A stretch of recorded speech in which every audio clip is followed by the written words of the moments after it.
حدثني شيخنا أبو البركات محمد سعد بدران الدمياطي الشاذلي القاوقجي، وهو أول حديث سمعته منه، قال: حدثني شيخنا محمد بهاء الدين أبو النصر القاوقجي، وهو أول حديث سمعته منه.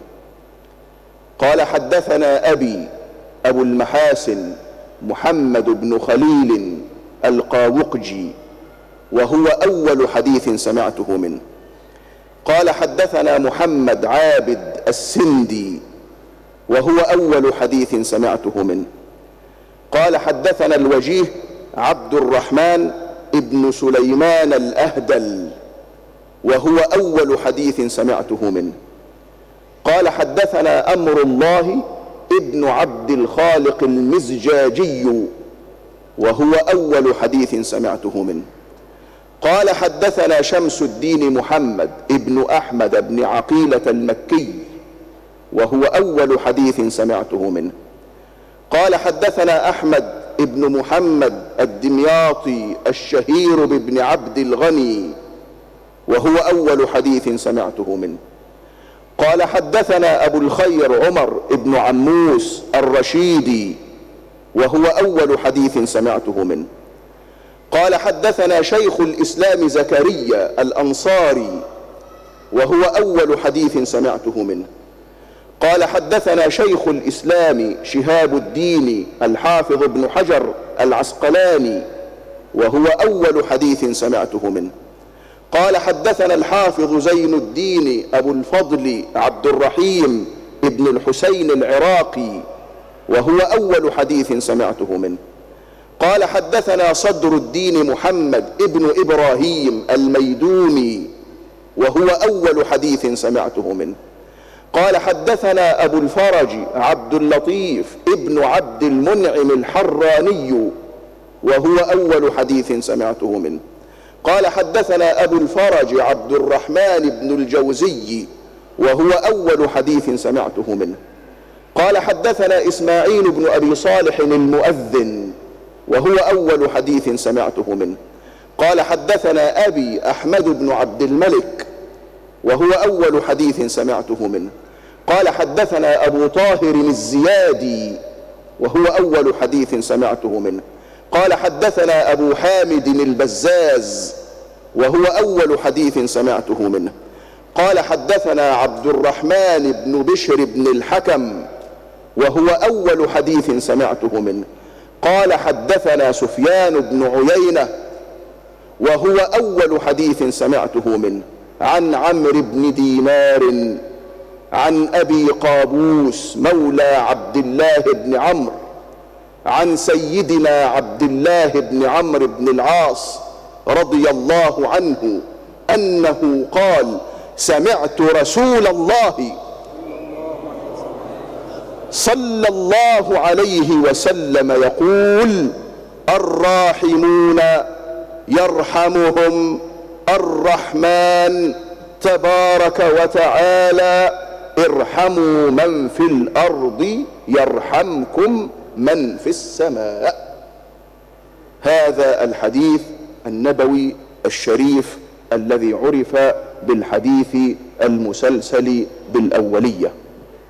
Jadi hadis yang baru yang terakhir beliau baca tadi, itulah hadis yang disebut dengan al-hadis al-musalsal bil awwaliyah. وقبل أن نبدأ في قراءة كتاب الأربعين النووية، sebelum kita mulai membaca kitab al-arba'in an-nawawiyah, أستأذنكم جميعا أن نردد معا الحديث المسلسل بالأولية، maka beliau meminta izin kepada kita untuk sama-sama mengulang hadis ini, وأن نتشرف بأن نقوله سويا، bahwa kita membacanya sama-sama جميعا معا. semuanya kita. الراحمون الراحمون يرحمهم يرحمهم الرحمن الرحمن تبارك وتعالى تبارك وتعالى ارحموا ارحموا من في الأرض من في الأرض يرحمكم يرحمكم من في السماء. من في السماء الراحمون الراحمون يرحمهم يرحمهم الرحمن الرحمن تبارك وتعالى تبارك وتعالى ارحموا ارحموا من في الأرض من في الأرض يرحمكم يرحمكم من في السماء. من في السماء. هذا الحديث الشريف الذي واظب العلماء على أن يكون أول ما يسمع من كلام النبوة. Bahwa inilah hadis di mana para ulama selalu mereka menjadikannya sebagai hadis pertama yang mereka sampaikan kepada murid-muridnya. لماذا؟ Lalu pertanyaannya mengapa?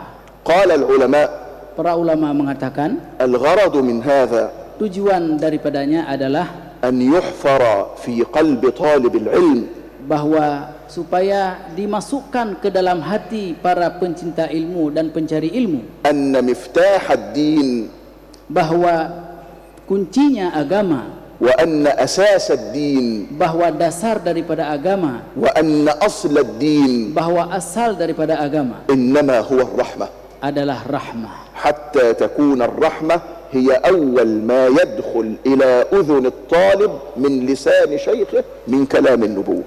Hingga masuk rahmah itu ke dalam telinganya si murid daripada lisan gurunya dari kalam Rasulullah sallallahu alaihi wasallam. فهذا الحديث عند علماء الحديث هو أول الأحاديث النبوية على الإطلاق فيما يسمعه الطالب.